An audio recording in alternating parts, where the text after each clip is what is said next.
Bueno, estábamos trabajando en la sesión anterior con el tema 3, intentando caracterizar los países desarrollados, cuál es la situación actual, qué ha pasado en las décadas o los años inmediatamente anteriores y qué cabe esperar en el futuro. Y de lo que estuvimos hablando es que, bueno, los países desarrollados, si por algo se caracterizan, es por ser países con una alta capacidad para generar valor añadido, elevadas productividades, eso es lo que los caracteriza. Y una de las variables que empleamos para clasificarlos como países desarrollados, simplificando si queréis, como países ricos, ¿vale? Son países ricos porque tienen alta productividad, alta capacidad para generar valor añadido, para generar renta y, por tanto, para consumir bienes y servicios de carácter finalista, que es al final lo que determina nuestro nivel de vida, nuestra capacidad para consumir bienes y servicios. Vamos a quitar esto.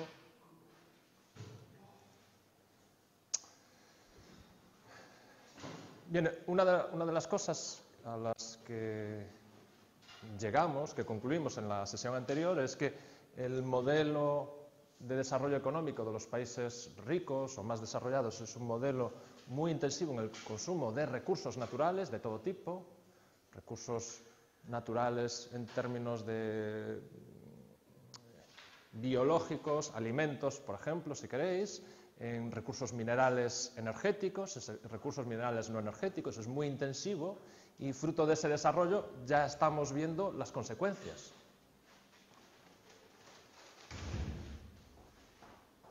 Sobre todo cuando cada vez más otros países, los países emergentes, menos desarrollados, pero que se están incorporando al carro del desarrollo, están adquiriendo mayores niveles de renta, intentan imitar o adquirir nuestros hábitos de consumo y eso hace que esta presión creciente sobre los recursos naturales comience a crear gestiones. ¿Y cómo visualizamos las gestiones? Las presiones, pues las visualizamos en esa alza tan importante en el precio de los recursos naturales, sean energéticos, minerales metálicos o de otro tipo. Eso ya lo estamos viendo, ya estamos viendo las consecuencias. Incluso con algunos impactos a nivel geopolítico, social, también lo vimos. Entonces tenemos un modelo de desarrollo muy intensivo en el uso de recursos, que tiene consecuencias, ya sea en el ámbito de los impactos ambientales o de otro tipo, como vimos. Una elevada productividad que además se retroalimenta con esa tendencia de los países desarrollados a especializar su industria en aquellas actividades. Esto no puede ser, hay que ser puntual. ¿Vale? A partir de ahora, a partir de menos 25, menos 20, se cierra la puerta y se acaba. Aquí no entra nadie más.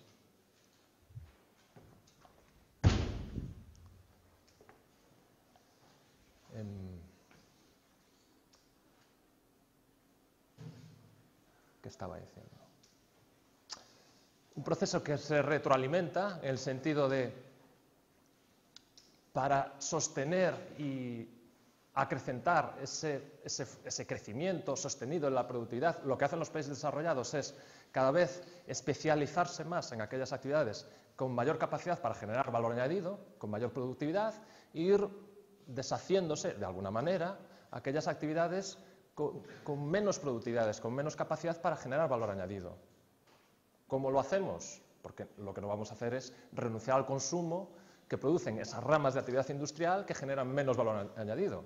Simplemente lo que hacemos es deslocalizar aquellas actividades, sectores industriales con menores productividades, menores capacidades para generar valor añadido en otros países en vías de desarrollo, los países emergentes, por ejemplo, típicamente.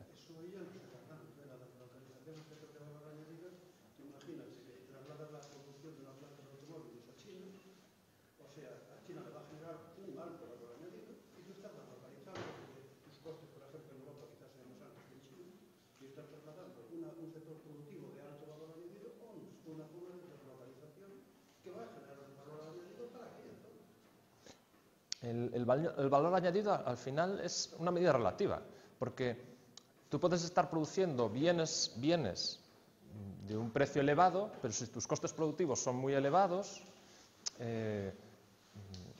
lo que te mide el valor añadido es la diferencia entre los costes. Vamos a ver, bien es cierto que efectivamente si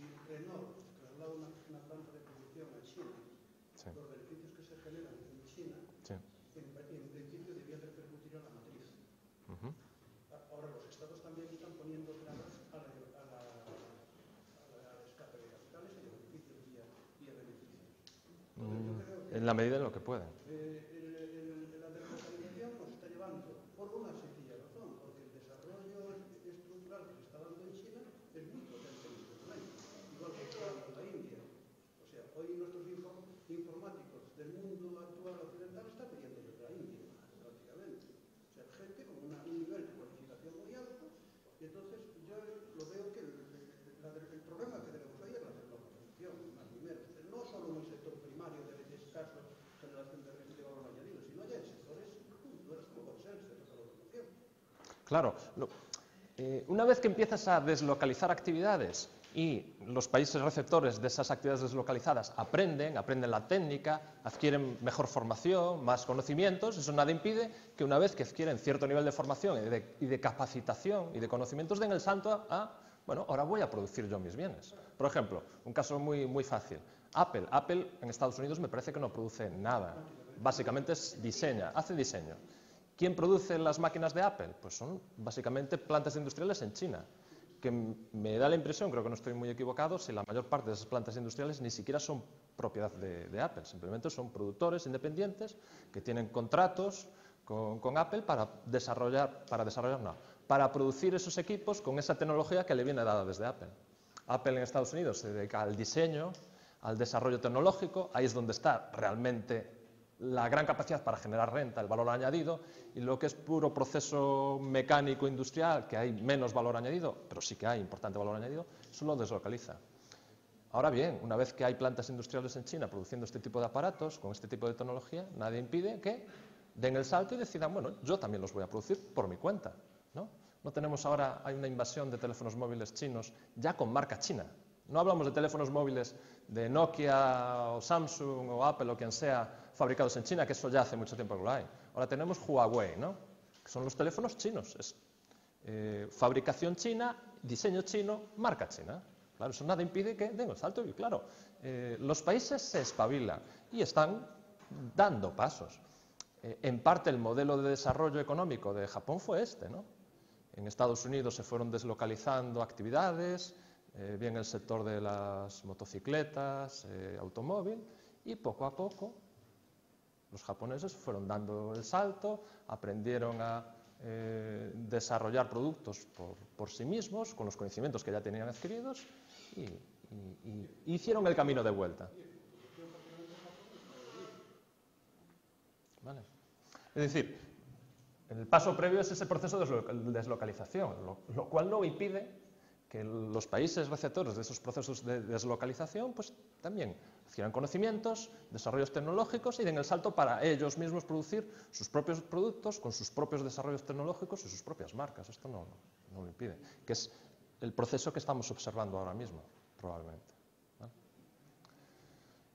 Bueno, entonces un proceso de deslocalización industrial donde inicialmente, si hacemos un poquito de historia, lo que hacían los países desarrollados es ir deslocalizando aquellas actividades o sectores más maduros desde un punto de vista industrial.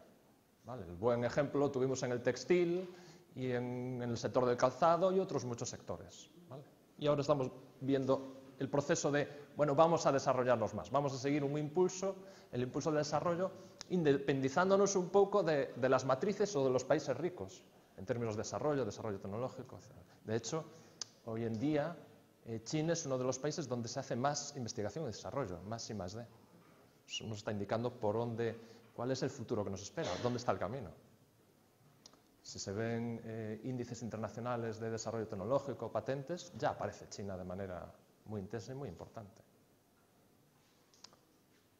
Bueno, esto es lo que os había contado hasta aquí, ¿vale? Categorizamos un poco los países desarrollados, el sector industrial, el sector de los recursos naturales, ¿vale? Entonces ahora seguimos y vamos a hablar del sector servicios, los recursos humanos, la tecnología y el capital físico, y a partir de ahí las relaciones de producción, cambios institucionales, y con esto acabamos este tema, esta segunda sesión, ¿vale? Ya sabéis, cada tema son 2 sesiones. Vale, pues avanzamos.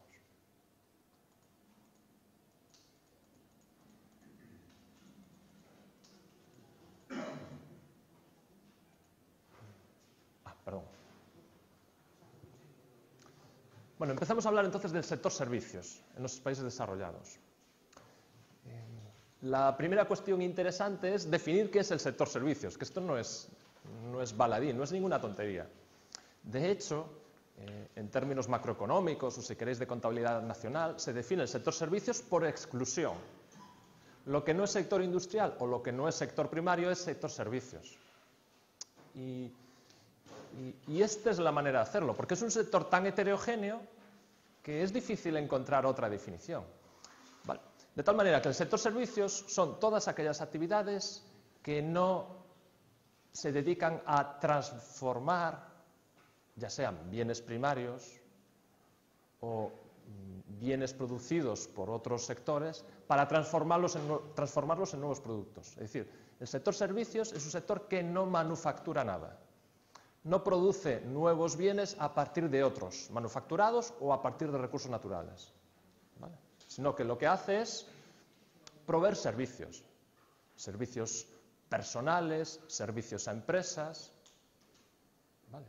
No produce bienes, no transforma unos bienes en otros, no manufactura nada, ni extrae un recurso de la tierra o de la naturaleza, sino lo que hace es prestar servicios, ¿vale? Servicios educativos, servicios sanitarios, del cuidado personal, de asesoría técnica a empresas, servicios de telecomunicaciones, servicios de transportes, esos son servicios. No transformas bienes en otros bienes nuevos, con mayor valor, no es eso. ¿Vale? Entonces, esto podría ser una buena definición de qué es el sector servicios, una definición por exclusión. Vale. Son actividades muy heterogéneas. Ya por lo que os acabo de contar, uno ya puede ver que estamos hablando de actividades muy distintas, en el que el grado de especialización puede ser muy distinto y, por tanto, el nivel de productividad alcanzado también puede ser muy distinto. No es lo mismo el sector de hostelería o el sector del comercio que el sector de medicina. Todos son servicios, pero el grado de especialización es completamente distinto. El de medicina, un nivel de especialización elevado, con altas productividades. ¿Nos acordamos qué es productividad? Elevadas productividades. Sector de hostelería, restauración o comercio, un sector en principio poco especializado, con relativamente baja productividad. Lo de alta o baja productividad siempre es una medida relativa comparado con algo. Si lo comparamos con el sector industrial es de baja productividad. Y por tanto los salarios deben ir parejos o en correlación a esas productividades. Entonces tenemos algunos sectores dentro de servicios con elevados salarios, ingenieros, médicos, abogados, arquitectos, ¿no? Nos podemos imaginar eso. Y tenemos muchos otros trabajadores dentro del sector de servicios con bajos salarios. Comercio, hostelería, todo esto. Transporte. ¿Vale?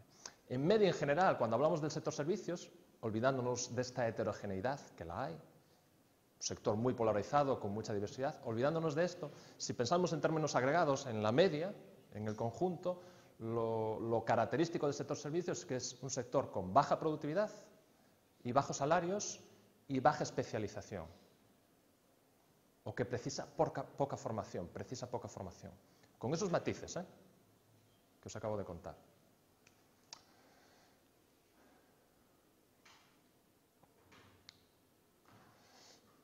Y donde se observan unas tendencias muy claras en los países desarrollados, y es a que el sector servicios crece, y crece de manera continuada, su peso en la economía de los países desarrollados, de tal manera que hoy en día, en los países desarrollados, la mayor parte de la economía, la mayor parte del PIB, del valor añadido generado, es PIB, valor añadido generado por el sector servicios. ¿Vale? Hoy en día, en cualquier país desarrollado, un país europeo, pues el sector servicios puede ser alrededor del 70% de la economía. O sea, casi toda la economía es sector servicios. ¿Vale? ¿Cómo puede ser eso? ¿Cómo llegamos a este nivel? ¿Qué es lo que alimenta este proceso de terciarización de la economía? ¿No? Las economías se convierten en productoras de servicios, básicamente. 70% de la economía es eso. 70% de la renta generada en una economía es eso, servicios. ¿Cómo podemos llegar a este punto? ¿Cuál es el motor que alimenta este crecimiento, este creciente peso del sector servicios en la economía? Pues, por ejemplo, por la propia dinámica del sistema. A medida que un país se desarrolla, es capaz de generar más renta y tiene, por tanto, más capacidad de consumo de bienes y servicios. Lo lógico o lo esperable es que cada vez consuma más servicios. A medida que tiene más renta y tiene cubiertas sus necesidades básicas, vivienda, alimentación, vestido, a medida que va creciendo en renta, más podrá dedicar a gastar en servicios. Servicios del cuidado personal, servicios de ocio, servicios de cultura. Esto es lo que hacemos, ¿no? Cuanto más dinero tenemos, más podemos gastar en esas cosas, o más renta, más proporción de renta tenemos liberada para poder gastar en esas cosas. ¿Vale? Una vez cubierto, pues nuestras necesidades principales o básicas. Entonces, la propia dinámica del desarrollo nos lleva a eso, a que cada vez dediquemos una parte más grande de nuestra renta a gastar, consumir servicios, lo que nos ofrecen los servicios. Simplemente porque tenemos una renta mayor y podemos dedicar más renta a este tipo de servicios, a este tipo de gastos. Porque por las propias dinámicas también el sector financiero cada vez es más importante y el sector financiero no deja de ser parte del sector servicios. Hay países en los que una parte importante de su desarrollo económico está basado en esto, en el sector financiero. Inglaterra es un buen ejemplo. Más del 10% de la renta en Inglaterra es sector financiero. ¿Vale? Y Londres vive fundamentalmente del sector financiero. Esto es lo que se dedica fundamentalmente. ¿Por qué se dio esa concentración en Londres en concreto, la ficticia y el corazón del sector financiero? Claro, igual hoy nos parece un poco extraño, pero si hacemos un poco de historia no nos debe resultar extraño. Hace 100 años, ¿quién era la capital del mundo? Era Londres, era la capital del imperio. Claro, después, económicamente, sobrepasó a Inglaterra, pues Estados Unidos y muchos otros países, ¿no? Pero todavía conserva ese poder financiero que se inició allí, ¿no? en esa ser potencia mundial que era Inglaterra en sus tiempos, ¿no? Y además que supo manejarse y, bueno, pues por una serie de circunstancias fue capaz y sigue siendo capaz de mantenerse como un centro financiero del mundo, fundamental. Londres e Inglaterra y Estados Unidos fundamentalmente, pero no exclusivamente Nueva York, por razones obvias. Básicamente los dos grandes centros financieros del mundo están ahí. Hay algunos más, pero los grandes están ahí. Si hablamos de materias primas, el otro gran centro financiero sería Chicago, que es donde es la gran bolsa o el gran mercado internacional de materias primas, está allí. De alimentos, de minerales metálicos, lo que queráis está allí, la bolsa de Chicago. Vale. Por la misma razón que os contaba antes, a medida que un país se va desarrollando, sus ciudadanos pueden gastar más en consumir servicios de todo tipo. El país, en su conjunto, en términos macroeconómicos, se comporta de la misma manera, de tal manera que a medida que un país se desarrolla, puede financiar y sostener un sector público más grande, más importante. De tal manera que uno puede visualizar perfectamente cómo a lo largo del siglo pasado, a medida que los países desarrollados se iban desarrollando, iban adquiriendo más renta, pues podían financiar sectores públicos más potentes y aparecen lo que conocemos como el estado del bienestar, sobre todo en los países europeos, ¿no? Sectores públicos muy grandes que proveen servicios públicos como sanidad pública gratuita, sistema de pensiones público, sistema de educación público gratuito o semigratuito y una serie de servicios. Eso solo lo puedes financiar y sostener si tienes la capacidad de generar renta lo suficientemente elevada como para que tus ciudadanos tengan la renta suficiente para financiar sus necesidades básicas, financiar algunas otras necesidades más superfluas, por así decirlo, servicios, y además tengan la capacidad suficiente para financiar un sector público lo suficientemente grande como para que nos provea de todos estos servicios. ¿Vale? Y esto solo ocurre en los países desarrollados, que son los que tienen la renta suficiente para financiar estos procesos. ¿Vale? Entonces, hay unos elementos tendenciales que explican por qué el sector de servicios tiene una presencia creciente en las economías desarrolladas.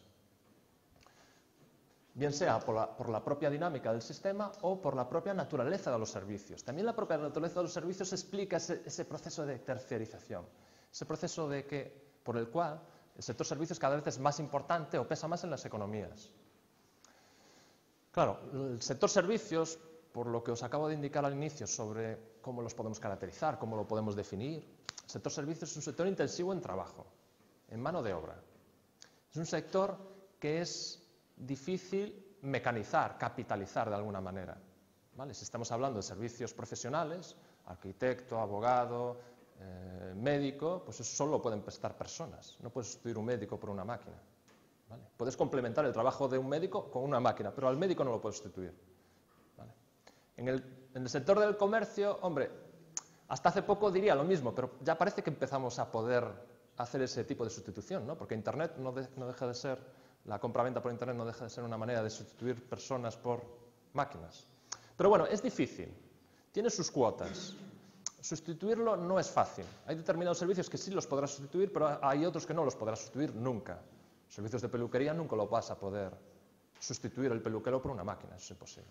¿Vale? Entonces, típicamente el sector servicios es un sector muy intensivo en mano de obra, en el que la capitalización, la sustitución de la mano de obra por un proceso industrial, por máquinas, es complicado.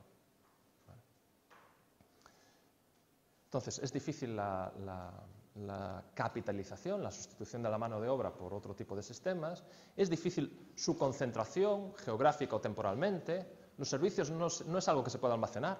En una fábrica no puedes hacer una producción intensiva por lotes y almacenar tus excedentes hasta que puedas venderlos y de esa manera reducir los costes. Estos servicios no es así, no puedes hacer esto. De tal manera que es un sector muy intensivo en trabajo y que por la propia dinámica de la economía, si estamos en países con elevada productividad, lo normal es que los costes laborales sean crecientes y todo este proceso alimente que el sector servicios, muy intensivo en trabajo, en mano de obra, sea cada vez más grande y pese cada vez más en la economía. Por sus propias características intrínsecas de cómo es el sector servicios, a diferencia del sector industrial. También porque es un sector que típicamente, en muchos casos, es un sector menos sujeto a la competencia externa. Esto significa que siente menos la presión de la competencia, por ejemplo, de la competencia externa. Muchos de los servicios, muchas de las actividades que pertenecen al sector servicios son servicios personales que deben ser prestadas in situ. Por tanto, ya te desembarazas de lo que pueda ser la competencia externa y la presión que ella pueda ejercer para presionar a la baja tus costes productivos y que seas más competitivo. ¿Vale? De hecho, hay sectores en los que la competencia está bastante, o está hasta cierto punto limitada. ¿Vale? Para empezar, los servicios profesionales. Hay competencia, pero bueno, los colegios profesionales actúan de tal manera que limitan la competencia. No solo me refiero a colegios profesionales y a servicios profesionales. Hay otros sectores que funcionan exactamente igual. Y lo vemos todos los días en nuestras calles. El servicio de taxis es un servicio con una competencia limitada. Y algún día hablaremos de eso. Cuando hagamos un debate y hablaremos qué pasa en este tipo de servicios. Por cierto, la Unión Europea ya hace varios años advirtió a España, al gobierno español, que lo iba a multar porque estaba impidiendo liberalizar los servicios. Y no os quepa duda, esto tiene costes en términos de eficiencia para la economía y tiene efectos distributivos, porque cuando limitas la competencia y por tanto uno de los efectos probables, seguros, es que se incrementan los precios por encima de los que debieran ser, alguien se está llevando tu dinero de alguna manera en forma de sobreprecios. Y esos son efectos distributivos que se están produciendo en la economía.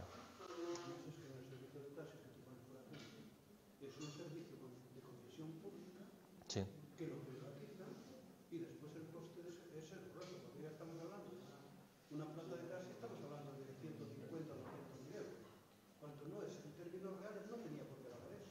¿Y por qué vale eso, esa plaza de taxi? En principio porque hicieron ellos un conglomerado en donde están defendiendo su sector, nada más. Porque hay un límite a la competencia. Porque el ayuntamiento decide que en el ayuntamiento, el que sea, no puede haber más que 20 licencias de taxi.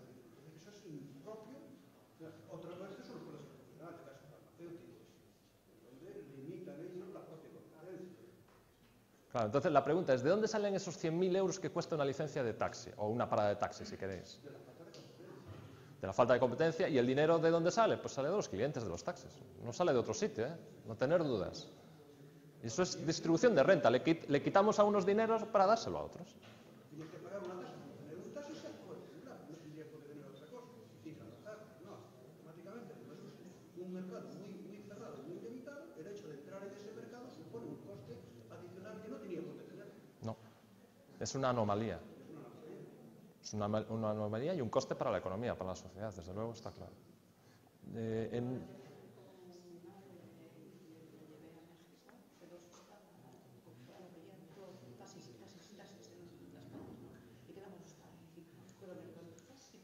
Porque no hay límites a las licencias, está regulado de otra manera. Yo recuerdo una vez estaba estudiando yo hice un máster de economía en Londres cuando acabé la carrera, estuve allí un año estudiando. Y tenía alumnos extranjeros conmigo, además de alumnos ingleses, y en una ocasión, no sé a cuenta de qué, conté pues esto de los taxis, no sé a cuenta de qué, igual estábamos hablando de los taxis en Londres o lo que fuera, ¿no? En Londres hay los taxis, los black cabs, ¿no? Los negros estos típicos, los tradicionales, y después hay taxis de otro tipo, un coche normal, pero que es un taxi, ¿no? Hay, digamos, los dos segmentos. Los negros son los más clásicos, un poco más caros, y los otros son más baratos. Tú te montas en lo que quieras, ¿no? Y seguro que estábamos hablando algo de esto, y cuando les conté cómo estaba regulado en España, de que existe yo la última vez que oí hablar de esta historia, en España en particular, se hablaba de Galicia, se decía que según la regulación que existe en la Xunta de Galicia, hay un límite máximo al número de licencias. Es decir, un ayuntamiento puede dar licencias de taxi las que quiera, siempre y cuando no sobrepase un determinado límite. Y el límite que yo recuerdo, no sé por qué, pero me quedó en la cabeza hace varios años, era que no podía haber más de 400 y pico o 500 y pico habitantes por cada taxi. Esa es la relación. Eso es lo máximo. Entonces, si tienes un ayuntamiento de 1000 habitantes, pues que te da para 2 licencias de taxi máximo, ¿vale? Entonces, yo le conté esta historia, pues no sé, a un compañero que tenía, y se me echaba a reír. Y decía, bueno, ¿y cómo hicieron el cálculo? ¿Cómo hicieron el cálculo del número? ¿De dónde salió? Pues es una buena pregunta, ¿no? Y las consecuencias son estas. Pero bueno, vamos a tener un debate para hablar de esto. Trabajaremos sobre esto, que es muy interesante. Vale, entonces. Sí, perdona. Sí, es lo que iba a contar.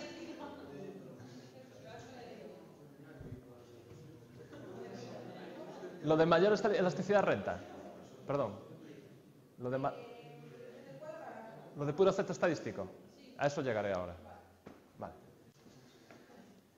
Bueno, por la propia naturaleza de los servicios, por lo que os acabo de contar, es un sector de actividad muy intensivo en mano de obra, en la que el nivel de competencia, por lo menos competencia respecto al exterior, es mucho menor, y además se beneficia de esa mayor elasticidad de la renta.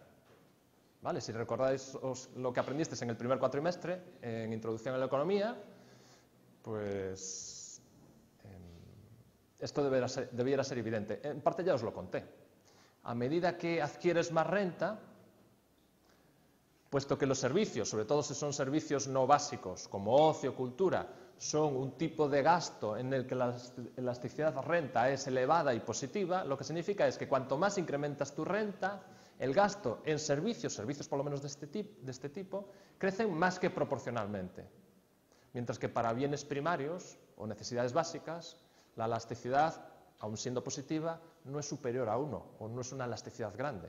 De tal manera que a medida que incremento mi renta, también incremento mi gasto en bienes o productos de primera necesidad, pero menos que proporcionalmente. Es decir, cuanto más te enriqueces, cuanto más ganas, cuanto mayor es tu renta, más crece y crece más que proporcionalmente tu gasto en este tipo de servicios, porque son accesorios o no son fundamentales. Vale, entonces todas esas características nos permiten explicar esa dinámica creciente del sector servicios, ganando peso, tanto como hasta llegar a representar el 70% de una economía en un país desarrollado. Y por contra, por todo lo que veíamos antes, por esta dinámica del sector servicios y por los propios procesos intrínsecos dentro del sector industrial, el sector industrial en los países desarrollados cada vez pesan menos y son menos importantes en los países desarrollados. ¿Vale? De tal manera que en un país desarrollado el sector primario puede ser, primario es agricultura, minería, este tipo de cosas, sector primario. El sector primario puede ser el 5 o 10%, depende del país, 5 o 10% del PIB. El sector industrial puede ser alrededor del 20 algo, un poco menos del 20%, y más o menos el 70% es sector servicios. Y eso es la configuración de una economía en un país desarrollado, ¿vale? En media, en general. Claro, uno viendo estos procesos pensaría que estamos asistiendo, ya os lo adelanté en la sesión anterior, estamos asistiendo a un proceso de desindustrialización de los países desarrollados, los que también llamamos países industrializados.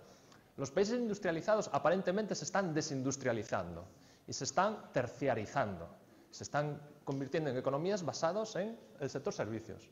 Por tanto, una buena pregunta es, bien, entonces, si quisiéramos diseñar una estrategia para desarrollarnos, crecer económicamente, renta, productividad, valor añadido, entonces nuestra apuesta debiera ser apostar en el sector servicios. Esto es lo que debemos hacer. Ahí está la fuente de crecimiento para el futuro, donde están nuestras posibilidades de crecimiento.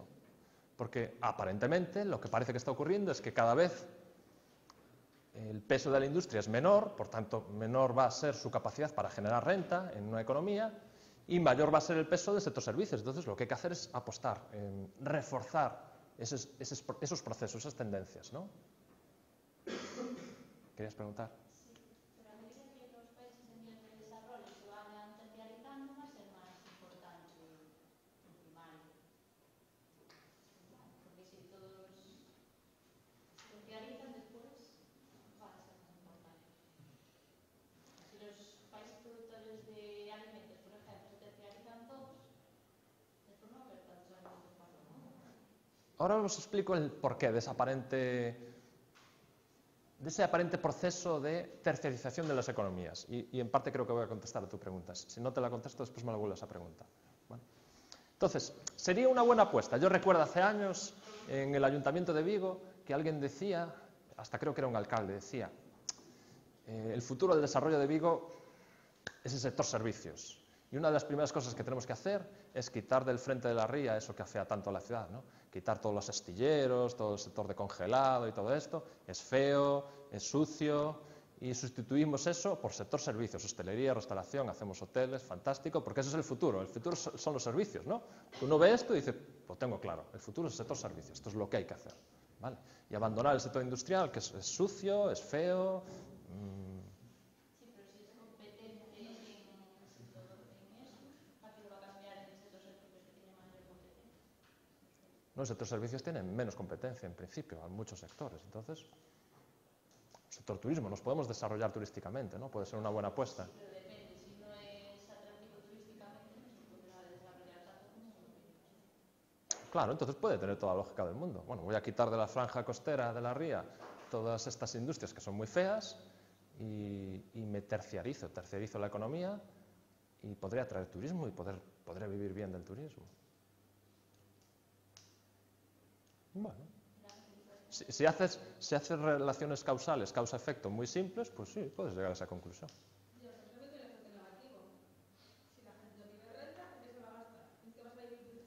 A eso voy ahora, a eso os voy a contar.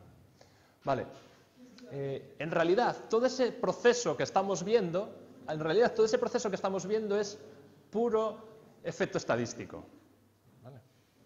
Porque estamos asistiendo a un proceso, y es que de la misma manera que los sectores industriales, en parte, aquellas actividades o parte de las actividades se están deslocalizando hacia otros países en vías de desarrollo, también parte de las actividades dentro del sector industrial se están externalizando. Estamos asistiendo no solo a un proceso de deslocalización, sino a un proceso de externalización de actividades.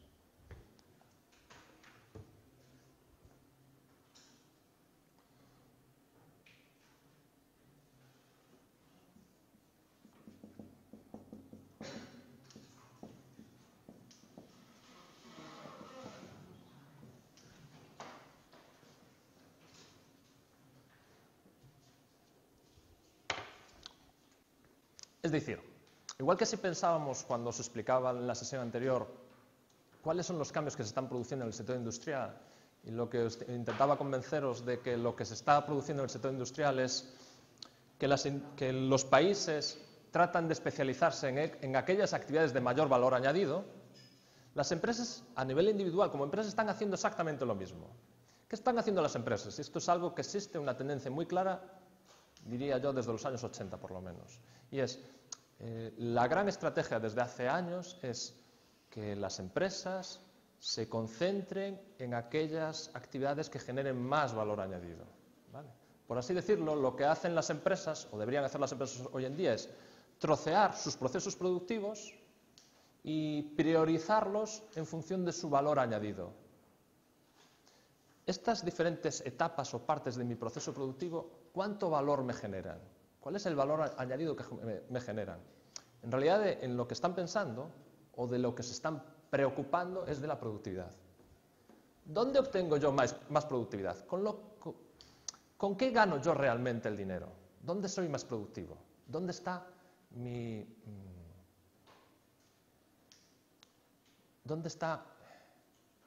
mi capacidad competitiva? ¿Dónde está el núcleo de mi negocio? ¿Vale? Apple hace años lo tenía claro. Su capacidad competitiva está en el diseño, no en producir un bien. Si producir el bien no es nada estratégico, no es donde está la gran ganancia, la gran productividad, y no deja de ser un proceso mecánico que cualquiera puede hacer, bueno, lo que puedo hacer es, bueno, yo me dedico al diseño, al marketing, ahí es donde voy a ganar el dinero, eso es el núcleo de mi capacidad competitiva, de mis ganancias competitivas, y lo que es puro proceso industrial, eso lo pueden hacer muchos. Entonces lo deslocalizo y externalizo en la producción de mis aparatos tecnológicos en productores en China. Ellos me lo van a hacer barato y lo van a hacer siguiendo mis instrucciones, yo les digo lo que tienen que hacer, ellos lo hacen al menor coste posible. Para empezar, los costos laborales van a ser los mínimos posibles y yo me dedico en lo que realmente soy bueno. ¿Yo en qué soy bueno? ¿En fabricar una máquina, un teléfono? No, en hacer el diseño y en hacer el marketing. Ahí es donde voy a ganar el dinero. Ahí es donde soy productivo. Y eso es lo que están haciendo las empresas desde hace años. Deslocalizar. ¿Qué deslocalizan? Aquellas actividades que generan menos valor añadido. Aquellas actividades que generan menos productividad. Esas las deslocalizo. ¿Vale? Eso forma parte de ese aparente proceso de desindustrialización de los países industrializados. Al mismo tiempo, igual que, digamos, deslocalizan en otros países, también dentro de la propia economía deslocalizan, pero digamos que, esto es una forma de explicarlo, pero me parece la más sencilla, lo hacen dentro del país, pero a esto le vamos a llamar externalización. Las empresas externalizan actividades. Hay actividades que yo estoy haciendo en las que el hecho de que desarrolle yo esa actividad aporta algo. O lo podría hacer otra empresa para mí y el resultado sería el mismo para mí. ¿Vale? Si hay actividades del proceso productivo en las que el hecho de que yo las asuma internamente y las produzca yo mismo no aporta nada y apenas me incrementa mi generación de valor o mi productividad, pues lo que debo hacer es deshacerme de esas actividades, subcontratar esas actividades en otras empresas y yo me dedico a lo que realmente soy bueno y donde realmente gano el dinero. ¿Vale?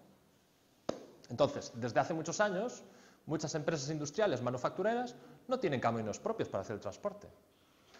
¿Le aporta algún valor que la empresa tenga sus camiones para hacer el transporte de sus productos? No. Las empresas de muebles de hace tiempo que no tienen camiones. Es un contrato a una empresa de transporte que lo va a hacer mejor y más barato, más eficiente. Claro, tener tus propios camiones es un problema.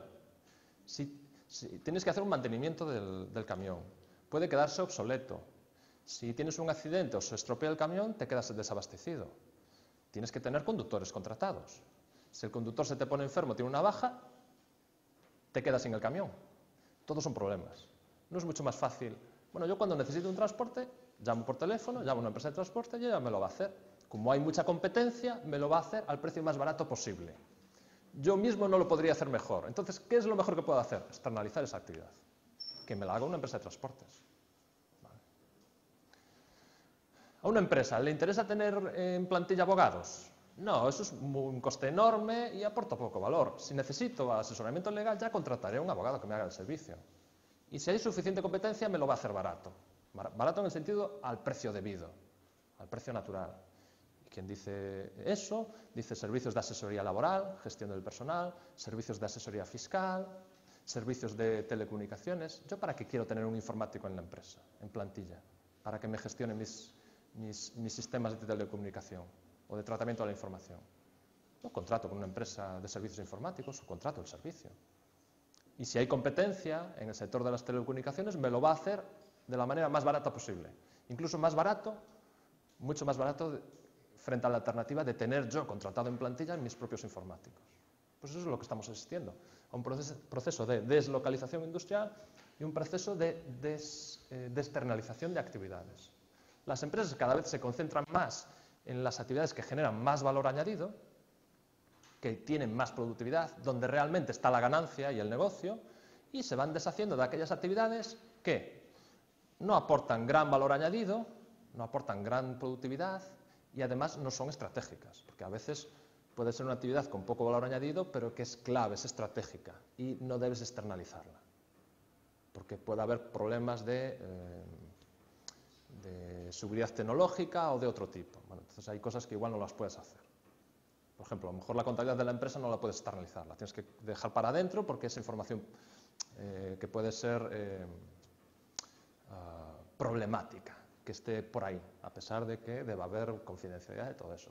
Yo qué sé, me estoy inventando, ¿no? Entonces puede haber determinados elementos en los que, aunque no sean una gran fuente de productividad o de valor añadido, por cuestiones estratégicas prefieres no externalizarla. Pero hay muchas cosas que puedes externalizar, muchísimas. Servicios de limpieza en tu fábrica, pues ¿para qué quieres tener un trabajador que te limpie? Contratas una empresa de limpieza. Y si el trabajador se pone enfermo, ya mandarán otro trabajador. Tú no tienes ese problema, no tienes que resolverlo. De hecho, esto no es lo que se viene haciendo en el sector público desde hace años, es esto exactamente. Externalización. Externalización que además te permite algo que es muy interesante. Y es que ganas en flexibilidad.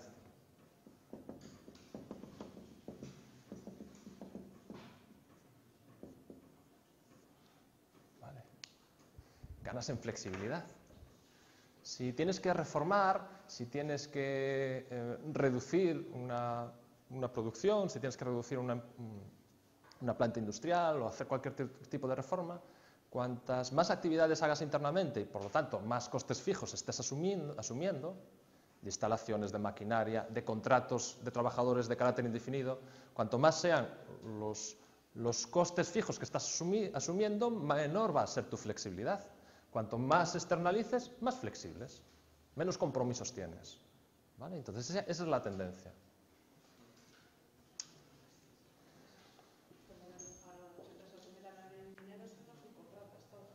Sí.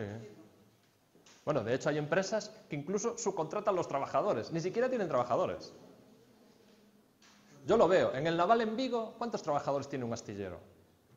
Buena parte del proceso o lo hacen externamente otras empresas o simplemente contratan en otras empresas trabajadores. Son subcontratas de trabajadores, como hacen las constructoras de obra civil. Claro. ¿A qué se dedican? Las grandes constructoras, ACS y todo esto, ¿a lo que se dedican? A la ingeniería, que es donde se gana el dinero. Hacer el diseño, conseguir el contrato y tal. ¿Y después qué hacen? Lo de tener un trabajador que haga la masa, eso no es interesante, ahí no se gana el dinero, porque hay mucha competencia. Entonces lo que puedes hacer es, esto no es su contrato, que haya empresas que se ofrezcan a hacer la parte civil de la obra, y ahí los aprieto al máximo. Y consigo que me lo hagan al mínimo coste posible, a lo más barato, y entonces gano dinero. Yo hago aquello en lo que soy competitivo y puedo ganar mucho dinero, diseño, ingeniería, ¿vale? Arquitectura, y lo que es la ejecución de la obra, esto lo subcontrato en empresas. ¿Vale? Un astillero, por ejemplo, hoy en día, los astilleros apenas tienen personal. Cuando hay que construir un barco, contratan a empresas que traen sus soldadores. Son empresas de servicios, traen sus soldadores, ni siquiera son empresas industriales, son empresas de servicios, ¿no? Yo digo, mira, para ejecutar esta obra durante 6 meses necesito aquí a 50 soldadores todos los días. Entonces pide y habrá empresas que se dedican a eso, tienen, digamos, su bolsa de trabajadores, de soldadores, y van allí y le dicen a la empresa, bueno, al astillero, pues bueno, mira, yo te pongo los 50 soldadores a este precio la hora o a este precio el día. La empresa dice, bueno, muy bien. Y haciendo competencia entre empresas que ofrecen trabajadores, consigue ejecutar la obra al mínimo precio posible.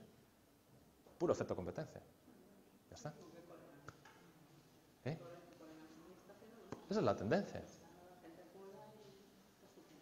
Y a medida que las empresas vayan entrando en esa dinámica, cada vez más otras empresas tendrán que entrar en esa dinámica, porque si no te quedas fuera del mercado, empiezas a dejar de ser competitivo. ¿Sí? Es una tendencia clarísima. Desde hace 10, 20 años, es muy clara. Y es un proceso que retroalimenta las elevadas productividades, por lo menos en el sector industrial. ¿Vale? Bueno, entonces, ¿Realmente las economías se están desindustrializando? No, hay parte de esa aparente desindustrialización que es puro efecto estadístico. ¿Vale? Imaginémonos, Coren, ¿vale? Por poner un ejemplo de aquí. Despizado de pollos. Imaginemos que antes lo tenía internamente. Y ahora, bueno, no, eso no me vale porque eso es parte del proceso industrial, ¿vale? Imaginémonos que tenía internamente sus economistas que llevaban la gestión fiscal, sus graduados sociales que llevaban las nóminas y seguros sociales, es decir, gestión del personal, gestión fiscal, gestión del personal, tenía informáticos dentro para llevar toda la parte informática y tenía sus propios trabajadores para limpiar la instalación, ¿vale? Entonces todo eso era proceso industrial, era fábrica de Coren, imaginémonos. Ahora decide, asesoría fiscal, externalizo, asesoría laboral, externalizo, limpieza, externalizo, informática, externalizo. Entonces, eso que antes era Coren, sector industrial, desaparece, restamos, y eso se sigue haciendo, sí, pero en el sector servicios. Entonces, aparentemente nos estamos terciarizando, pero en parte, solo en parte, no es todo, pero en parte es puro efecto estadístico. Actividades que se externalizan y por la externalización pasan a formar parte del sector servicios y dejan de formar parte del sector industrial. Pero es puro artificio estadístico. Eso es parte de la historia, no es toda la historia, evidentemente.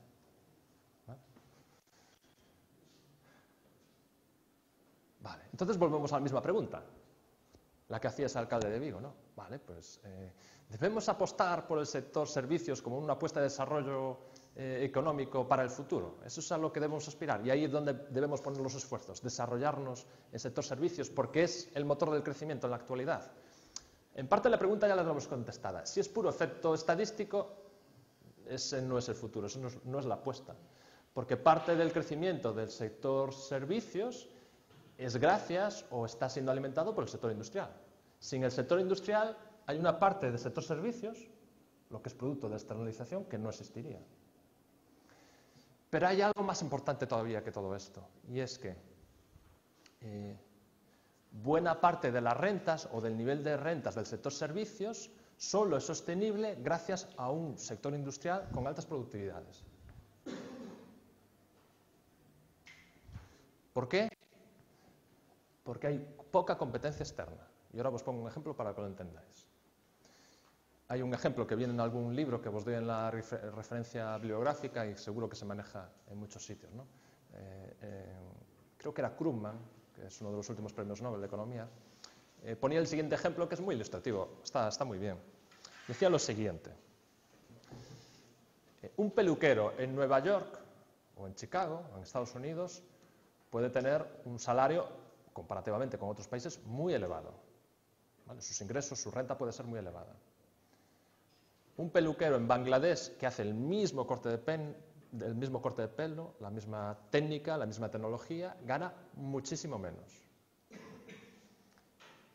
Por tanto, no es un problema de competencia, ni de competencia, de cómo de competente es en hacer su trabajo, ni es un problema tecnológico, ni de conocimientos. Vamos a imaginarnos, que también es mucho imaginar, que hacen exactamente el mismo corte de pelo, hacen exactamente el mismo tipo de servicio.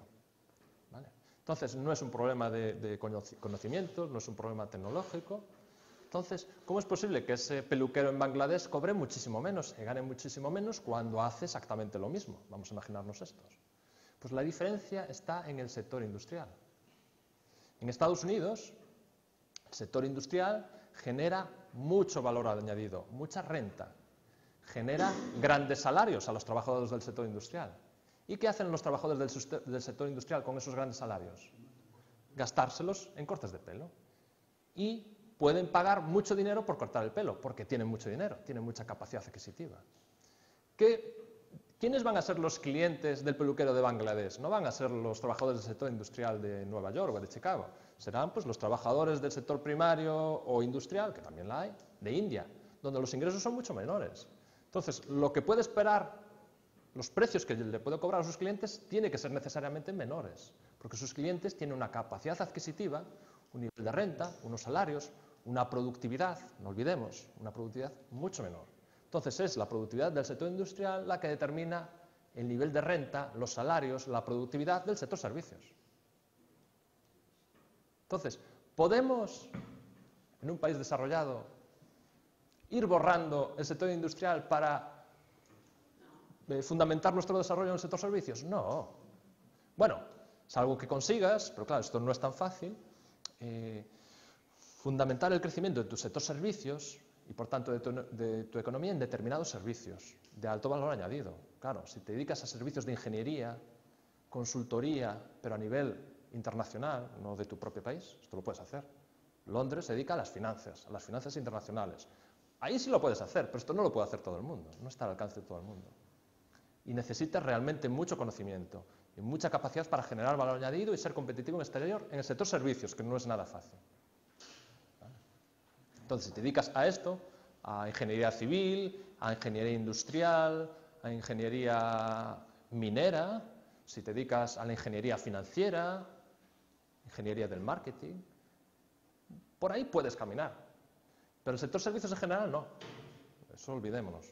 Entonces hay determinados nichos que sí son explotables, I+D, servicios de I+D, eso sí lo puedes hacer. Pero son unos determinados elementos del sector servicios. En general no puedes fundamentar tu desarrollo económico en el sector servicios, porque en general es un sector con bajas productividades, baja especialización y por lo tanto con poca capacidad para incrementar el nivel de renta y la productividad de un país. ¿Me ibas a preguntar algo, Ana? Aprovecho para ver. Claro, porque no produces nada, no manufacturas nada. Acordaros en la definición del sector servicios, no manufacturas nada.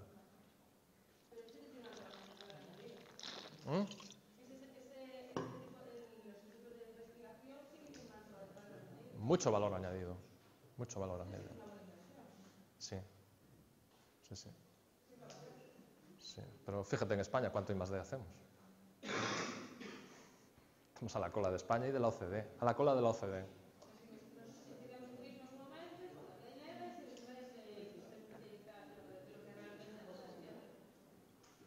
Sí. Hay determinados nichos de I+D que en España sí lo hacemos bien, ¿no? Las energías renovables es una de ellas. Lo estamos haciendo bien, pero por desgracia para nosotros, en general no estamos haciendo grandes cosas. El nivel de patentes o desarrollos de tipo industrial que conseguimos poner en el mercado y, por tanto, apropiarnos del valor añadido generado, porque una cosa es realizar una innovación, realizar un desarrollo, eso es una cosa, y otra cosa es ponerlo en el mercado y entonces obtener las rentas, las ganancias que de este desarrollo se pueda generar. Ahí no lo estamos haciendo muy bien. Entonces, bueno,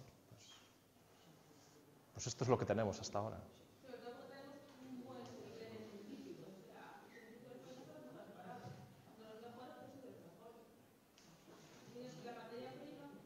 Sí, materia prima tienes.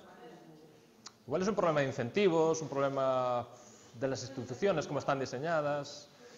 Seguro que es un problema muy complejo. Si fuera fácil, ¿quién no estaría dispuesto a hacer las reformas para ponerlo en marcha? Debe ser algo complejo, si no cualquier gobernante lo haría. A veces me hace gracia algunas cosas. Por ejemplo, algunos políticos o algunas personas, economistas o quien sea, no lo sé, creen que por hacer un... Y esto que voy a decir, por favor, que nadie piense que lo estoy haciendo pensando en Orense.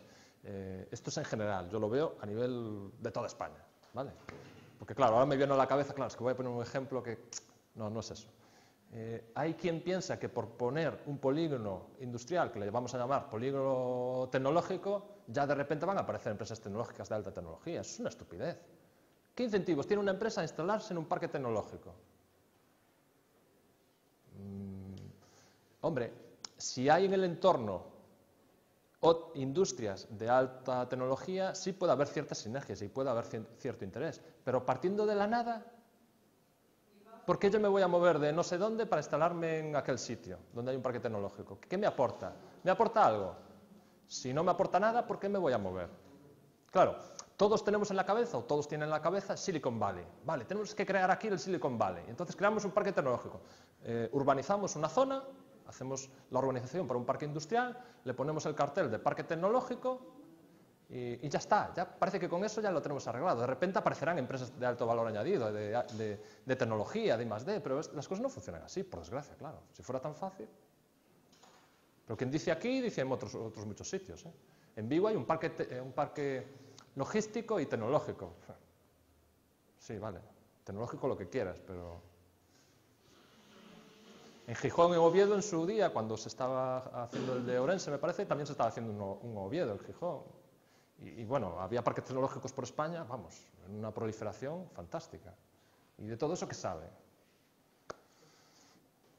Bueno, pues eso, por desgracia las cosas no son tan fáciles. Seguramente es un problema de incentivos, de diseño institucional, de muchas cosas. ¿Más preguntas? Yo igual soy un poco ácido además, no lo sé, pero... Seguimos. Vale, entonces, en general podríamos decir, cuidado, estoy generalizando, estoy simplificando mucho las cosas. En general podríamos decir que son las altas productividades, por tanto, la alta capacidad para generar renta en el sector industrial, lo que se sostiene altos salarios o alta capacidad para generar valor añadido y renta en el sector servicios, pero no a la inversa. ¿Vale? Por decirlo de alguna manera, el sector servicios bebe o se alimenta o se desarrolla gracias al sector industrial. Y sin el sector industrial, difícilmente el sector servicios se podría desarrollar de estas maneras. ¿Vale? Vale.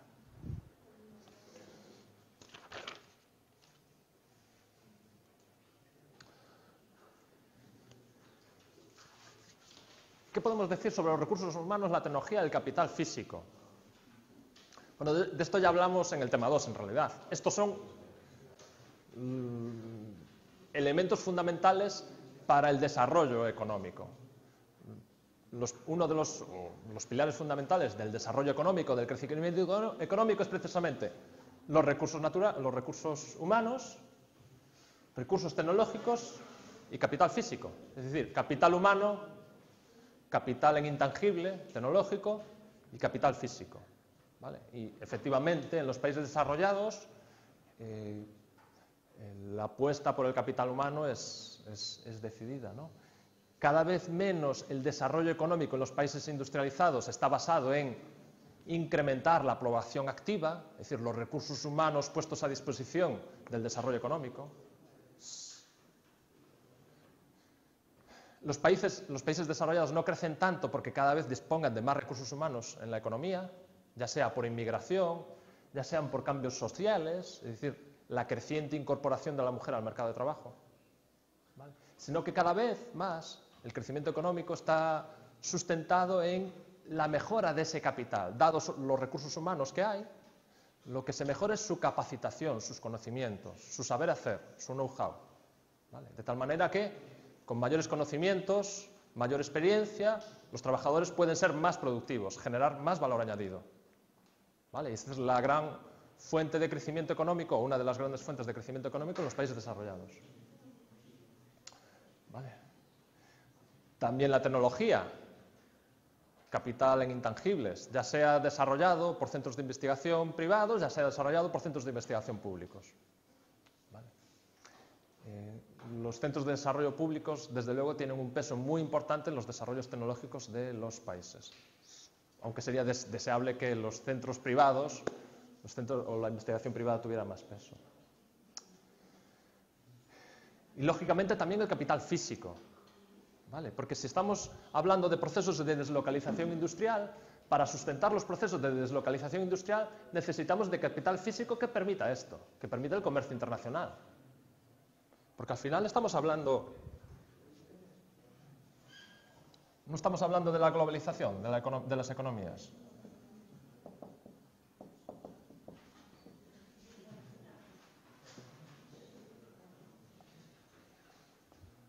Vale.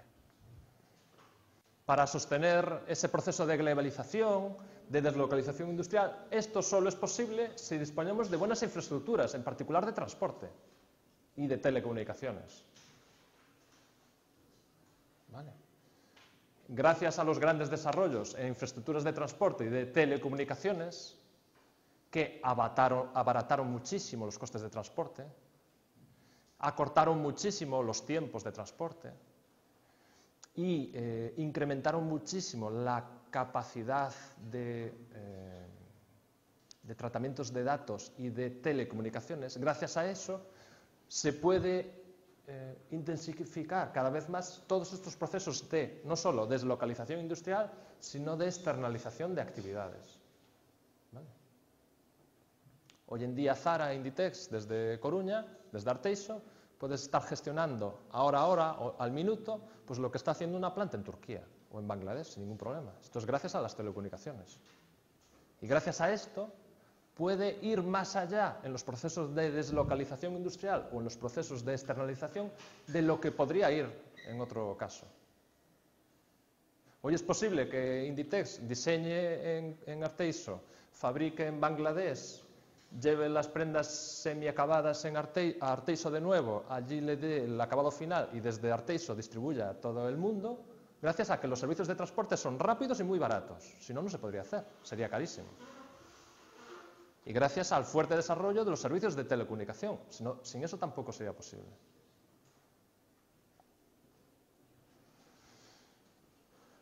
Vale. Por tanto, todos estos procesos de capital físico, de intensificación de la capitalización de las economías, no solo capitalización de las empresas para adentro, sino capitalización de la sociedad o de la economía en general, con infraestructuras de transporte y telecomunicaciones, permite reforzar estos procesos, ¿vale? De los que estamos hablando.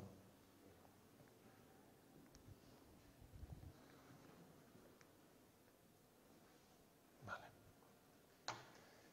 De estas cosas yo creo que TT en el primer cuatrimestre algo se habló de historia, de desarrollo económico y tal, así que no voy a perder mucho tiempo en esto.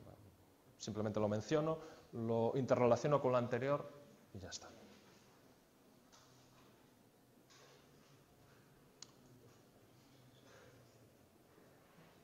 Vale.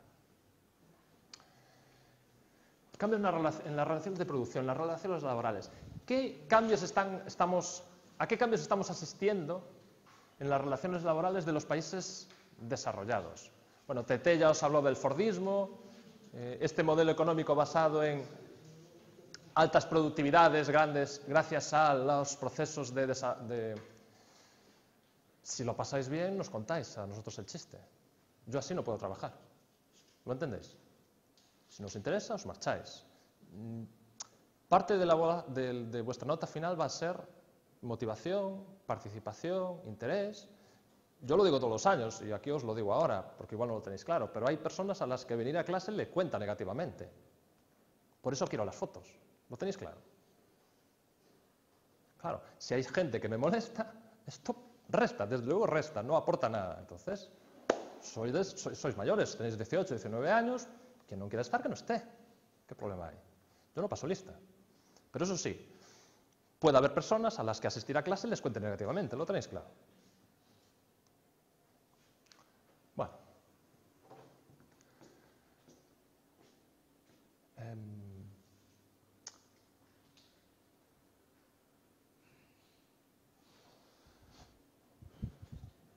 Bueno, tenemos un desarrollo entonces económico basado en lograr elevar continuamente las productividades, la capacidad de generación de renta, de valor añadido.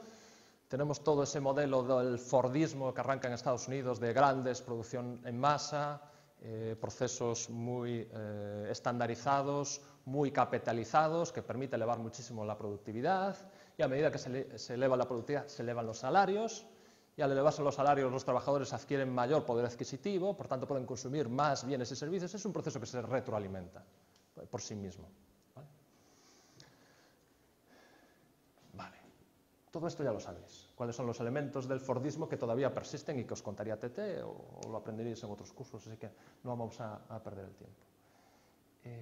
Pero en particular, en las relaciones laborales, ¿cuáles son los últimos cambios a los que estamos asistiendo y los que se pueden observar? Desde luego, el mercado laboral está cambiando mucho.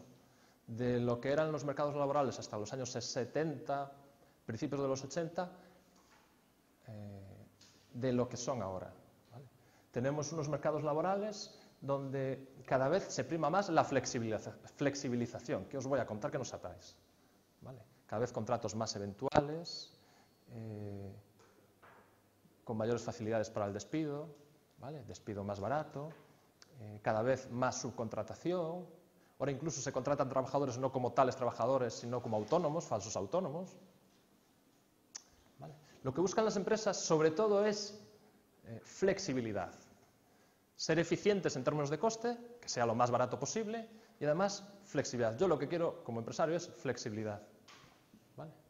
De tal manera que me pueda adaptar rápidamente a los cambios, porque estamos en un mundo convulso. No es lo que ocurría hasta los años 80, donde todo era... Los procesos de cambio se producían con cierta lentitud. ¿Vale? Los procesos de innovación, de cambio en los productos se producían con cierta lentitud. Ahora no, ahora los cambios en los productos, en los procesos y en los diseños se producen rápidamente. Ahora nos están lanzando rápidamente teléfonos móviles cada 2 por 3. ¿No? Y parece que hay que cambiar, que si no te quedas descolgado de tecnología. Disculpa, querías decir. Mira, yo lo que parto de la base es que efectivamente lo que pones tú del cambio de modelo en las relaciones laborales, lo que estoy viendo, sobre todo últimamente, se está viendo aquí con el gran proceso de crisis que estamos viviendo, es que lo que pretende es las relaciones laborales prácticamente casi desaparezcan, que sea una relación directa, y lo único que está llevando a la práctica es que la masa laboral está llegando a unos niveles de renta cada vez más bajos, y en resumidas cuentas el nivel de renta cada vez más bajo y precario de la masa salarial repercute en toda la economía, porque el trabajador que tiene una situación laboral precaria es un consumidor potencial nato. Es decir, tenemos que partir siempre de un axioma en economía que es básico. Mi ingreso es tu gasto y tu gasto es mi ingreso. Si yo, en aras de obtener un mayor beneficio, hago todos esos cambios en la cuestión de producción que están dando hoy, salarios precarios, prácticamente los contratos fijos están pasando a contratos eventuales, contratos a tiempos parciales, es decir, precariedad. Precariedad es sinónimo de falta de renta. Sinónimo de falta de renta es sinónimo de bajo consumo. Sinónimo de bajo consumo, estamos en la misma.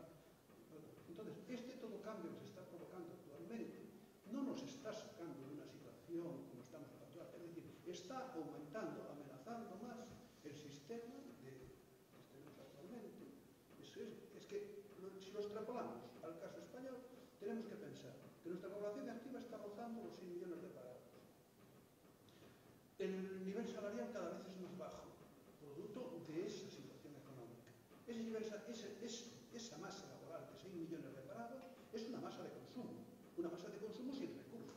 Es decir, estamos retroalimentando y destruyendo lo básico que pone esto allí, que es la sociedad del bienestar.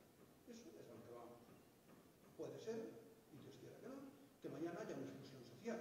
Es fácil de quedar de tal como está la situación. O sea, yo como persona que tengo una formación y los hijos, las perspectivas de futuro en este momento son nefastas o nulas.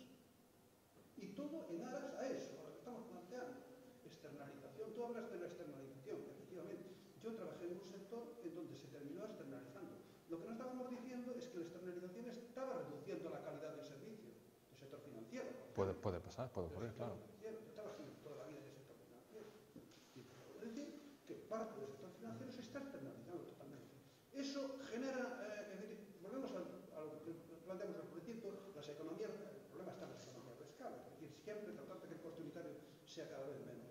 Entonces, eso está generando beneficios. Yo creo que a la larga el beneficio también es calidad, y estamos truncando la calidad de la enseñanza, la calidad en todos el sector público, porque todos en aras a algo que llamamos externalización es el pensamiento neoliberal económico. Externalicemos todo, que la iniciativa privada lo hace todo muy bien, así nos va, claro, la falta de regularización del mercado, etcétera, la tenemos actualmente. Vamos, yo voy un poco en contra de lo que estás poniendo allí, que es la sociedad del bienestar, con todo este proceso lo estamos cargando literalmente. Esto nos va a llevar a algo positivo. Es que yo siempre partí del axioma que me enseñaron desde que entré en una facultad de económicas, es que mi ingreso es tu gasto y tu gasto es mi ingreso. Si a mí me lo generas, mal te va a ir para ti también. Sí, pero bueno, eso es lo que estoy contando, ¿no? Sí. Es eso. No, lo que yo no quiero decir es que yo defienda esto. Simplemente os estoy contando el escenario. Este es el escenario. El cambio de la relación de producción, cuando dijiste el cambio del sistema económico, es que yo creo que tiene que haber un cambio. Evidentemente, si nos vamos a la teoría marxista, sabemos que fracasó y todo lo demás. Pero el modelo productivo actualmente nos lleva a la sin razón. Esto es. Lo que pasa es que aquí en España...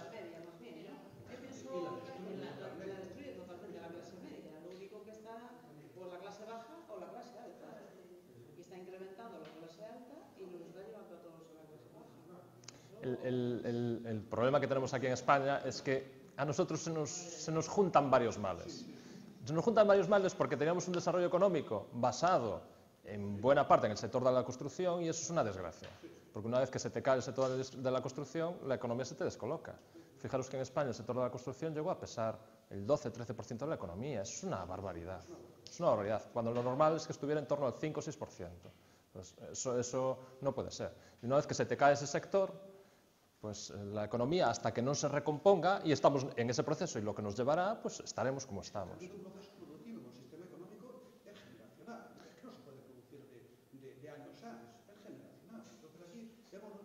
Y no se cambia por el empeño de un político. Y no tenemos nada alternativo. Claro, fijaros la apuesta de España, es que fue terrible, porque teníamos la apuesta en un sector de baja productividad, con poca generación de renta, ¿vale?, por trabajador. Baja productividad y además produciendo un bien que no se puede exportar, que eso es nuestra gran desgracia, porque si tú produces coches o produces, yo qué sé, cualquier producto manufacturado, pues si eres competitivo podrás ganar cuotas de mercado. Cuando hay una crisis, aunque tengas una crisis interna, no se te cae el mercado exterior.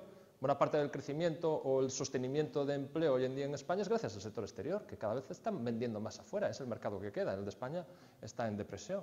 Claro, entonces tenías toda una economía, una parte muy importante de la economía, dedicada a producir algo que no se puede exportar, solo pueden consumir los de aquí. Claro, y además de baja productividad, eso es una desgracia. Bueno, ellos ya son otros temas. Pero bueno, de eso tendremos tiempo para hablar en el tema 5, que hablaremos de la economía española. Bueno, yo lo tengo claro y se lo tengo dicho a los alumnos. Yo ahora estuve fuera 3 meses, eso es horrible. Antes hablaban de un español y no lo decían así de claro, y lo veíamos como un español justo, recto y todo eso. Bueno, yo esto no lo viví nunca, ¿eh? Dice, ahora es que mencionáis la palabra que sois españoles y lo único que pensamos es en corrupción. Así de claro, ¿eh? No, mira, yo... Y eché 3 meses fuera, ¿eh? Yo hace años que tuve la suerte de estar por ahí fuera, hace bastantes años, y cuando uno va fuera, lo primero que piensa un extranjero de un español es en fiesta y siesta. Es así. Pues ahora es en corrupción. Y ahora además es San Benito. Y además dice hasta en la justicia, si estás corrupto. Así nos lo han dicho, así. Muy bien, que te queda la cara, vamos, que bueno, lo que es que pensaran en fiesta y siesta, pues bueno, aún, pero bueno, era recto. Hablabas en español y sabías que la palabra que decías era justa y que era... Yo eso no lo viví nunca, ¿eh? No, pero yo sí lo viví. Ahora es horrible, vamos, eso es que se te cae la cara. Claro, y ahora vete a una empresa a vender fuera y a conseguir clientes. Sí, eso es lo que hay. Entonces, tenemos un mercado laboral que prima la flexibilización en todas sus maneras, que está provocando una dualización en el mercado laboral, porque fijaros, tenemos los que se incorporan ahora al mercado laboral, van por la vía de la flexibilización.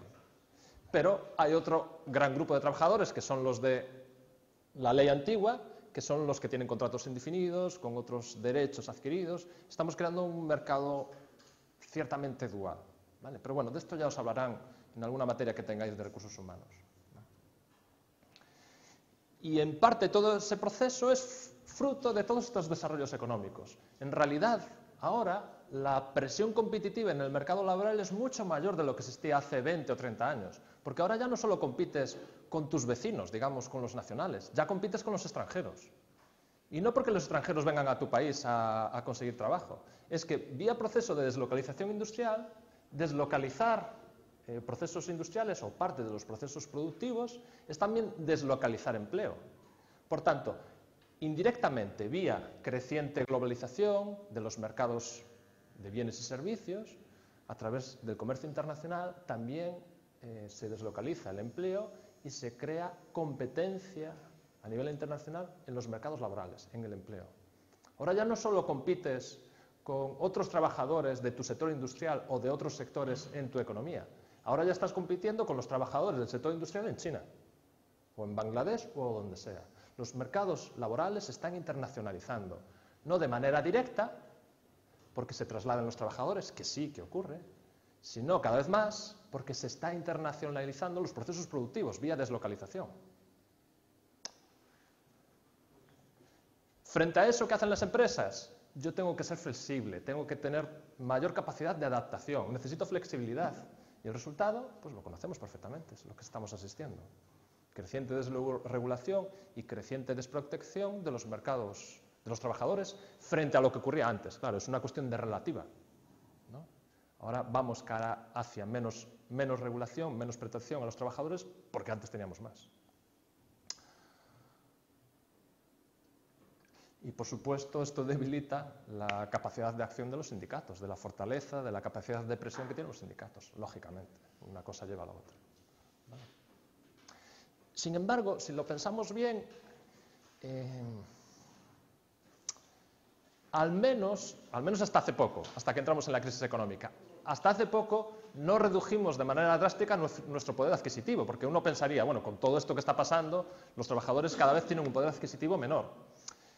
La verdad es que los salarios en las últimas décadas apenas se incrementaron. O sea, estamos hablando de incrementos salariales en convenios de 1, 1,5%, 2%. 2% ya era un buen incremento. ¿Quién os lo iba a decir, no? Porque vosotros porque sois muy jóvenes, pero si vais un poco atrás, hace 30 años atrás, los incrementos laborales podían ser del 4, 5, 6%, y era lo más normal del mundo, si te vas a los años 80. Hubo incluso algún convenio a finales de los 70, con la llegada de la democracia, o primeros años 80, que creo que eran incrementos laborales cerca del 20% de un año a otro. También la inflación era muy alta, una cosa iba con la otra. Sin embargo, aparentemente nuestro poder adquisitivo se mantuvo o incluso creció. ¿Por qué? Porque con todos estos procesos de deslocalización, procesos de globalización de los mercados, podemos adquirir bienes y servicios cada vez a precios más baratos. Y esto permite que, con unos salarios más o menos inalterados, sin embargo, nuestra capacidad de compra se acrecienta. Podemos comprar más bienes y servicios. Un ejemplo. Hoy en día, en un centro comercial, en una tienda, ¿cuánto puede costar comprar un vaquero normal y corriente que no sea de marca? No me digo el más barato, pero uno normal. Entre 16 y 30 euros. En los años 80 te digo yo que ese mismo vaquero te valía, yo creo que incluso más que eso. 5 o 6 mil pesetas. O sea, después de 30 años el precio de esa prenda de ropa es igual o incluso más barata. ¿Cómo es posible? Porque ya no lo fabricamos aquí, nos lo fabrican en Bangladesh. Yo lo producir unos viajes de avión. Yo los viajes de avión hago lo mismo ahora que hace 20 años, o hace 25. Hace 25 años. Los mismos $1000 que costaba antes un viaje, cuesta el día de hoy, a veces menos. Es decir, ganamos poder adquisitivo. Ganamos mucho poder adquisitivo. Los coches nunca fueron tan baratos. Un coche básico vale hoy lo mismo que valía prácticamente en los años 80, mediados de los años 80, un coche básico. ¿Vale? Entonces estamos ganando poder adquisitivo. ¿Por qué? Por los grandes incrementos en la productividad y también por los procesos de deslocalización industrial. Entonces, la ganancia en poder adquisitivo de los trabajadores, de los salarios, no se produce tanto por incremento en los salarios nominales, sino por el abaratamiento de los productos. Esto nos permite mantener o acrecentar nuestro nivel de vida, entendiendo por nivel de vida nuestras capacidades para comprar bienes y servicios y consumir. Y yo en el textil es que es muy evidente, el impacto es tremendo, es tremendo.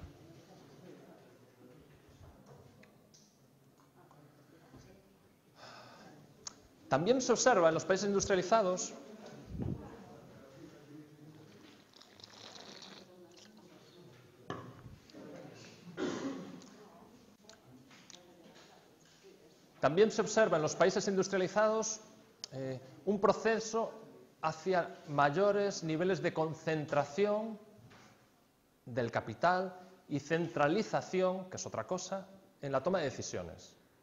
¿Vale?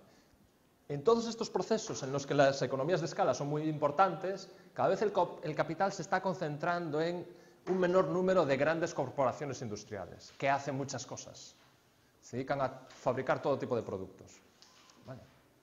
Centralizan el capital y, lo que es más llamativo e interesante, también centralizan la toma de decisiones. Y eso puede ser muy importante para nosotros. Porque deciden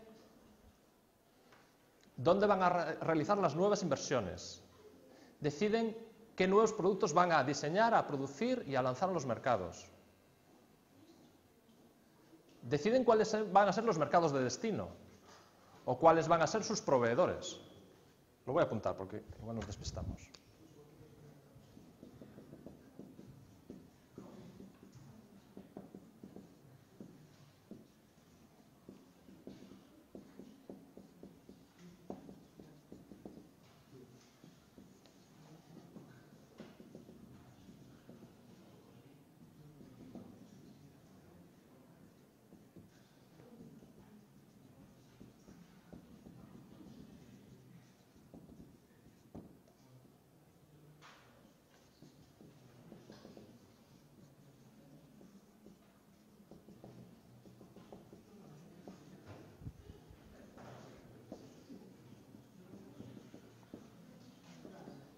Cada vez las decisiones están más centralizadas, la toma de decisiones. ¿Dónde hacemos las inversiones? ¿Dónde vamos a producir qué cosas? ¿Cuáles van a ser nuestros proveedores de materias primas o de productos manufacturados para transformarlos? ¿Cuáles van a ser nuestros mercados de destino? ¿Vale? De tal manera que estas decisiones, esta gran centralización en la toma de decisiones, van a tener una capacidad de influencia sobre las economías de los países enorme. ¿Vale? Citroën mañana puede decidir que en lugar de proveerse con muchos proveedores de la zona, de Orense, Pontevedra y Coruña, pues que va a sustituir esos proveedores por proveedores del este europeo, porque son más baratos o lo que sea. Y eso transforma la economía completamente. No os podéis imaginar cuánta renta y cuánta productividad se está generando aquí alrededor de la fábrica de Citroën. Aquí en el polígono de San Cibrao hay varias empresas que trabajan para Citroën. Aún me acuerdo cuando se incendió, me parece que fuera una planta en Allariz, y estuvo la fábrica de Vigo un día parada, sin producir, porque le faltaban piezas. O sea, las grandes corporaciones tienen una capacidad de influencia sobre las economías enormes, sobre dónde instalar las plantas productivas, qué productos van a producir, hacia qué mercados de destino, cuáles van a ser mis proveedores. ¿Vale? De hecho, hay un caso que os lo ilustro ahí, que es muy llamativo, muy interesante, el caso de Costa Rica. Costa Rica, desde hace unos años, es uno de los grandes países, uno de los mayores productores de semiconductores. ¿Por qué? Porque había una gran industria en Costa Rica de producción de semiconductores, una gran industria de +D, de alta tecnología. No, porque Intel decidió en un momento dado instalar allí una de sus plantas principales para fabricación de semiconductores. Ya está. Tan fácil como eso. Sí. O microprocesadores, perdón. Yo aún me llevo por lo viejo. Los semiconductores es un poco antiguo ya. Sí, perdón. Vale. De tal manera que esto nos debe cuestionar algo, y es, ¿qué capacidad tienen los gobiernos en los países desarrollados para influir en sus economías? Si lo pensáis, cada vez menos.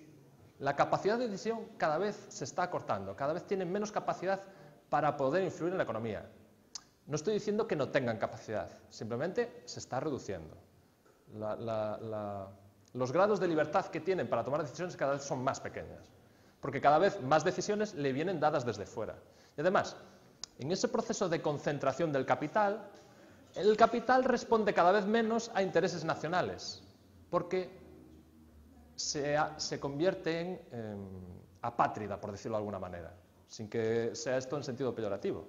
Es decir, el capital cada vez está menos vinculado a nacionalidades, cada vez tiene más un carácter internacional y, por tanto, no tiene ningún problema en decidir cerrar una planta en un país, trasladarla a otro país, cambiar los proveedores de un país a otro, ningún problema. Todo en aras del rendimiento y la productividad. Es lo que le interesa y lo que le mueve. ¿Vale? Alemania, hay plantas de proveedores para automóviles que están cerrando en Alemania y mantiene otros en España. Que la fábrica o los propietarios en buena parte sean alemanes les da igual, esto no es lo que les preocupa. Cierto cariño o cierta atención sí van a tener siempre, eso es cierto, pero cada vez el capital es menos nacional y más internacional. Hoy en día buena parte del capital son grandes fondos de inversión, de fondos de pensiones de los policías de Nueva York o de, yo qué sé, de los trabajadores de Alcoa, ArcelorMittal, esto de Alcoa ya es un poco antiguo. Es decir, cada vez el capital tiene un componente más internacional, menos vinculado a una nacionalidad y, por lo tanto, las tomas de decisiones se toman cada vez más teniendo en cuenta criterios de productividad y con menos problemas morales o éticos a la hora de trasladar inversiones entre países, modificar proveedores entre países, ¿vale? Y todo ello va en detrimento de la capacidad de maniobra, de decisión que pueda tener un gobierno para gobernar su economía. ¿Perdón?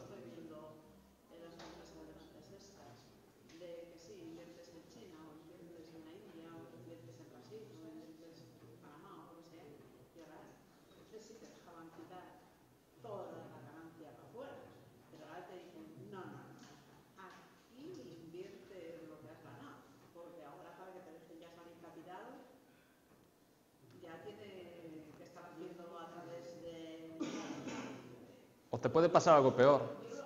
Fíjate lo que pasa en Latinoamérica. Simplemente te lo quitan, te lo expropian y ya está.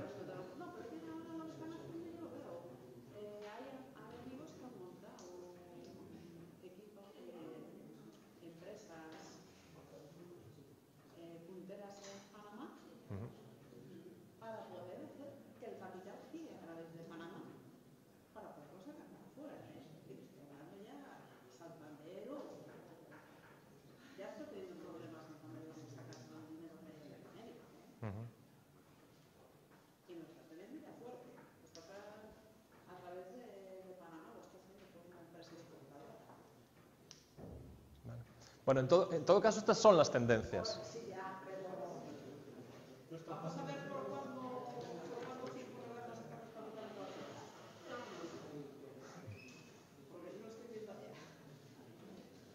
Bueno, vale. Bueno, pues esta es una gran pregunta que nos tendremos que hacer, pero no le vamos a dedicar aquí tiempo, ya la trataremos en el tema 5, que vamos a hablar, no, el tema 6, que vamos a hablar del papel del sector público en las economías de mercado. Desde luego, hay algunos elementos, hay algunas actividades que hasta hace poco estaban haciendo el sector público en los países desarrollados que se están empezando a cuestionar, en parte o en todo, como consecuencia de todos estos procesos a los que estamos asistiendo en los países desarrollados. Pero bueno, de esto tendremos tiempo, así que no le vamos a dedicar más tiempo. Y, lógicamente, si estamos en un modelo cara o hacia una creciente globalización de los mercados, con procesos de deslocalización industrial, todo esto necesita de un gobierno de todos estos procesos, de todo este creciente intercambio de materias primas y de productos manufacturados. De hecho, en parte, todo este proceso de globalización es gracias a la creciente desregulación de los mercados internacionales, de financieros, de materias primas y de productos elaborados, productos manufacturados, ¿vale? De todo esto no os voy a hablar porque ya os habló Tete en el primer cuatrimestre, que es la OMC, el GATT, el Banco Mundial, Fondo Monetario Internacional, así que no vamos a reincidir o contaros la misma historia, porque ya la conocéis, ¿vale? Pero desde luego, para que todo esto sea sostenible y se acreciente en estos procesos, necesitamos también desarrollos en el plano institucional, que sostengan todos esos procesos, ¿vale? Y con esto acabamos por mi parte, ¿vale? Con esto acabamos el tema 2, el tema 3.